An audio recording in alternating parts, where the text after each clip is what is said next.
Wow, you really think this house is yours to show off? My mom laughed, dangling the keys like a queen tossing scraps. My brother's wife clapped her hands in delight, and her friend filmed every corner with greedy awe.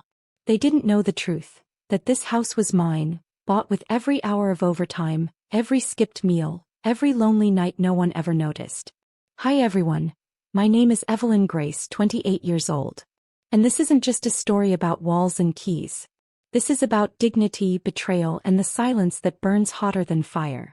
Have you ever watched someone steal the very air you fought to breathe, while smiling in your face? I had been hiding in my car across the street, window cracked just enough to hear their voices drift out the open door. My mom's voice carried, crisp and proud as if rehearsed, "We just knew this place had to be ours. Family deserves luxury after all." Every syllable dripped with a kind of performance, a cruel theater she never invited me to play in. Inside, her heels tapped against the marble floors I chose. The ones I had stared at online for months, saving every last cent until I could finally claim them. My brother's wife gushed about the walk-in closet, already imagining her clothes in it, while the friend whispered about dinner parties. My stomach clenched. My own family had turned my sacrifice into their stage set. The curtains swayed slightly in the breeze, and for a moment it felt like the house itself was breathing with me, watching silently, waiting for me to decide if I would stay hidden or step into their theater. My pulse drummed in my ears. Rage didn't come all at once. It seeped in like a slow leak, filling every vein until even my fingertips ached with it. But instead of storming inside, I smiled. A smile no one saw. I waited, patient as the walls themselves, until their laughter and footsteps faded out the door. The lock clicked behind them and my chest rose with a calm I didn't expect. That night I returned with a locksmith. One by one, every lock turned new, every key replaced. But as the last screw tightened into place, I felt something strange stir in the silence of the house. The air seemed heavier, as though the real secret, the one none of us had spoken yet, was about to rise. And I realized the locks weren't closing them out. They were sealing me in. The morning after I changed every lock, my phone buzzed with a storm of messages. "Evelyn, stop this nonsense. Open the door. We need our things. Don't be selfish." And finally from my mom, "This house is family property. Don't forget who raised you." Her words sat on the screen like daggers. Raised me? She had raised my brother into a golden heir, the one who got everything. Cars, tuition, forgiveness. Me. I was the shadow who paid her own bills since 19, the daughter who worked double shifts while they praised him for showing up at family dinners. I didn't reply. Instead, I walked barefoot through my house, tracing the cold marble with my toes. Every room echoed with their laughter from the day before, like ghosts of a performance I hadn't been invited to. But beneath that memory there was something else. A humming in the silence, a strange pull that made me pause near the study. I pushed open the heavy oak door. The smell hit first. Old paper, dust, something almost metallic. The room was empty, except for a built-in cabinet I hadn't noticed before when I first toured the place. My fingers brushed the handle and a small chill ran up my arm. Locked. Not by the locksmith but by someone else, long before I ever turned a key in this house. I pressed my ear against it. Silence. But the silence felt alive. That night the calls grew uglier. My brother's wife left a voicemail, her voice dripping venom. "You think you're clever, Evelyn? Everyone knows you can't afford that place. We'll prove it. We'll take it back." Her confidence shook me, but not because of her threat. Because part of me wondered, was she right? Could there be something about this house I didn't know? Something that explained the strange heaviness in its walls? I lay awake, staring at the ceiling beams. The storm outside rattled the windows, thunder rolling like a warning. I thought about the locked cabinet, about the way my mom's eyes had sparkled as she walked through this place like it was hers, not mine. And a thought I couldn't shake whispered through me. Maybe she wasn't just stealing pride. Maybe she was hiding something here all along. I closed my eyes, fists tightening around the sheets. Tomorrow I would find out what was behind that cabinet door. Because I wasn't the only one this house belonged to. The next morning I stood in the study with a crowbar in my hand. My heart hammered, not from fear of breaking wood, but from the sense that I was breaking into something that didn't want to be opened. The cabinet resisted, groaning as if it had been sealed for decades. My breath fogged the air though the room wasn't cold. Finally, with one sharp crack, the door splintered open. Dust clouded out, thick and choking, and behind it, boxes. Neatly stacked, heavy, tied with string. I pulled the first one into the light. Inside were papers, receipts, contracts, letters. At first glance, ordinary. But then I saw the names. My mom's signature on deeds that didn't belong to her. My brother's names scribbled beside dates that overlapped with my father's old investments. I froze. These weren't just papers. They were proof. Proof that for years my family had been funneling money, taking what wasn't theirs, moving assets into accounts I never knew existed. And then the photo slipped free. A black and white picture of the house itself, decades old. In front of it stood my grandfather, stern and unsmiling, holding the very same keys I'd held last week. On the back, a note in faded ink. For Evelyn, when the time is right. My knees buckled. Evelyn. My name. The ink was old. Far older than me. A legacy left like a secret inheritance. But if it was meant for me, why had my mother acted like it was hers to flaunt? The buzzing of my phone yanked me back.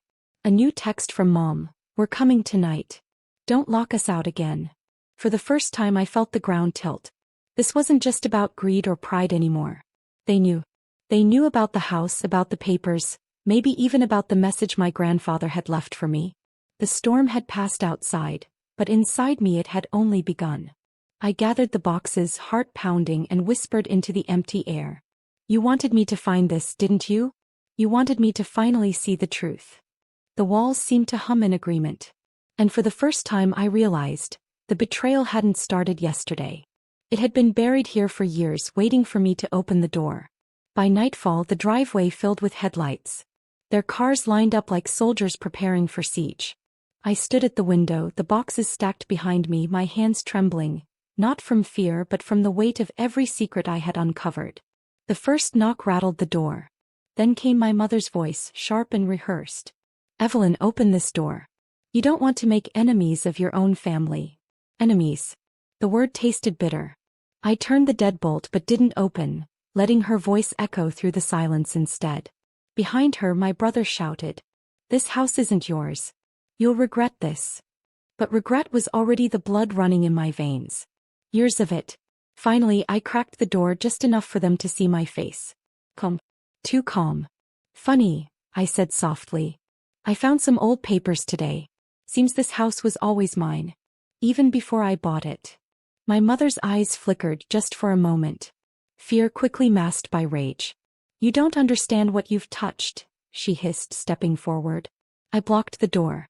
Then explain, I said. Explain why your name is all over forged deeds. Explain why Grandpa wrote my name on the back of a photo 30 years ago. Her face drained of color. My brother's wife gasped, whispering, I told you she'd find out, before he silenced her with a glare. They pushed harder, demanding to be let in, but I kept my body against the wood, the weight of every betrayal bracing me. This house isn't just walls, I told them. It's truth. And you can't steal truth with a set of keys. The friend, the one who had filmed the tour, stepped out of the shadows. Evelyn, she said carefully, you should be careful. There are things in that house better left buried. The way she said it chilled me more than my mother's threats.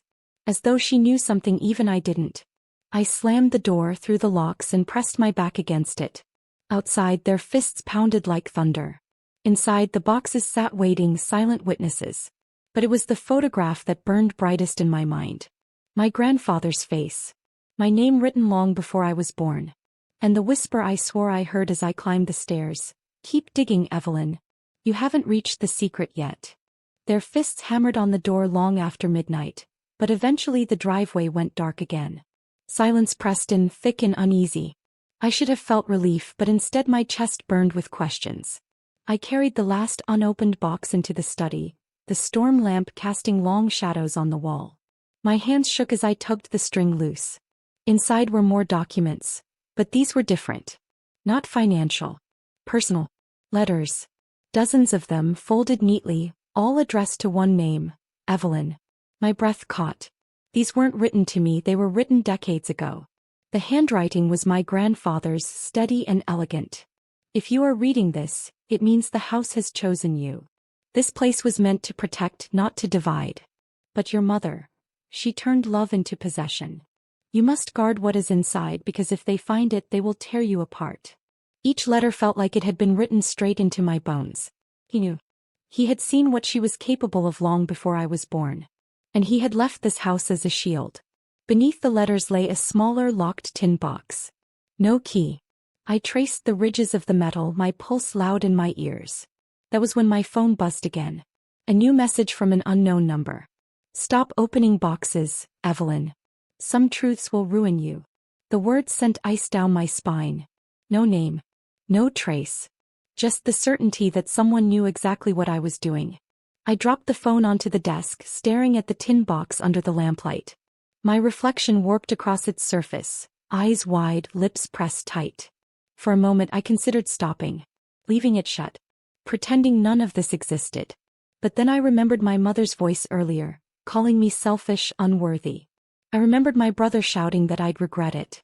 And I whispered into the empty room, no. You'll regret it. I slid the box back into the cabinet and closed the broken door as best I could. Tomorrow I would find a way to open it. Whatever was inside, it was the final piece of a puzzle my family had spent years burying. And I swore I heard it again as the lamp flickered, my grandfather's voice low and steady echoing in the walls. You're almost there. I didn't sleep that night. I sat in the study with the tin box on the desk, the letters scattered around me like witnesses. Dawn crept in through the curtains, pale and cold, and with it came the sound I had been dreading, the crunch of tires in the driveway. This time they didn't knock. They stormed. The pounding on the door shook the frame, voices overlapping, angrier, sharper.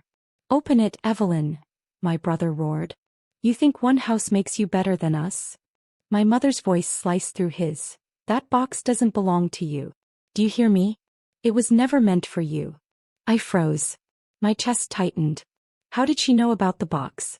I stepped closer to the door, my voice calm though my hands trembled. You lied, I said. You stole. And now I know. Grandpa left this for me. He saw through you before anyone else did. For a moment, silence. Then her voice, low and venomous. He was a bitter old man. That house ruined him. And it will ruin you too. Something inside me cracked.